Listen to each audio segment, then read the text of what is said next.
Hi guys, good evening, and welcome back once again to the EdWord.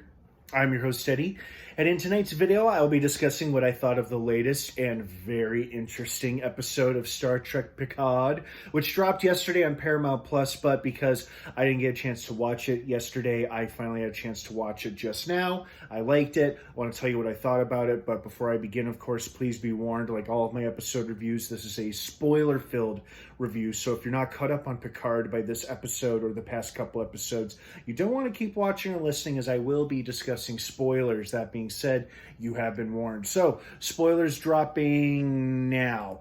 I guess we finally got a question answered, or at least I got a question answered, because I was very confused with the Dr. Soon storyline.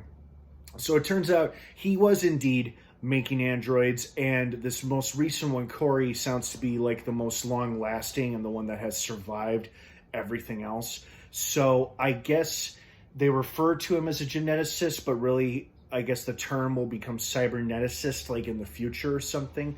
Like before he creates Data, he creates her, I guess. So that wasn't exactly a twist for me, but it was more explaining, it was providing clarity, which to something that was very confusing to me from the previous episode. I was like, oh, she's not his flesh and blood daughter.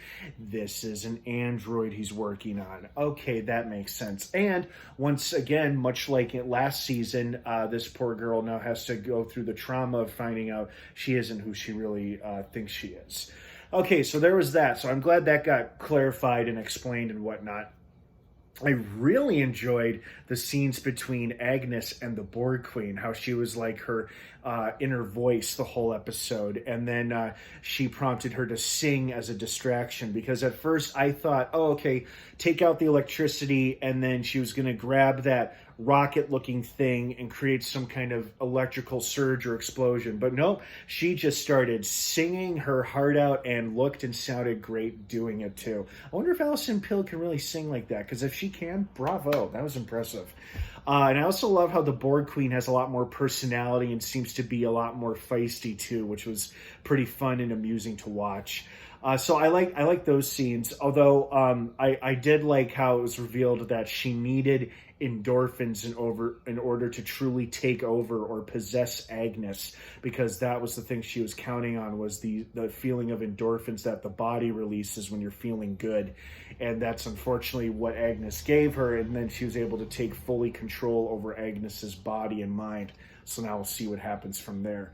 I liked Picard talking to his ancestor. I really thought during the back and forth 26 minutes earlier, 34 minutes earlier, it looked like he had been shot. Like, I thought Dr. Soon was going to assassinate him, or perhaps assassinate Renee with a gun. But I guess Renee really was the target, and he was just trying to tell Picard to stay out of the way, because I guess Q probably specified off-screen Renee Picard. So, but of course, Jean-Luc got in the way of that, and he was still hit by a car. And why his body seems to be functioning fine, but he's trapped in this paralyzed PTSD flashback thing between him and his mother and his father, the abuser, I guess. And why the woman who isn't Laris, as she's made very clear by now, why she thinks she can get in there and pull him out. Okay, sure. It was nice to see the clinic doctor again. I like the flirting between her and Rios there. I thought that was pretty cool. I also really like seeing Seven enjoy herself so much at the party, because it's like the first time in her life where she's felt and looked truly human, because this time she doesn't have those metallic things on her face and above her eyebrows. So now she can just fit in like anybody else, and she was really doing a good job keeping her cover on during the party, so I liked that.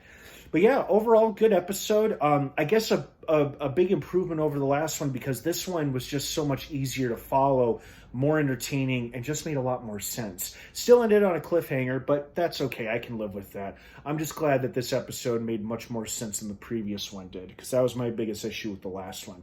But overall, liked it fine. You know, we only got 3 or 4 more episodes to go, which is hard to believe because it feels like this just dropped the other day and I realized, oh my God, that was over a month ago. Oh, time is flying by, guys. Time is flying by. Well, thank you for watching. I hope you enjoyed this episode of Star Trek Picard as much as I did. What did you think of it? I'd love to hear your thoughts and feelings on it. Thank you so much for watching. Have a great rest of your night and an overall awesome weekend if I don't see you. And of course, until next time, live long and prosper.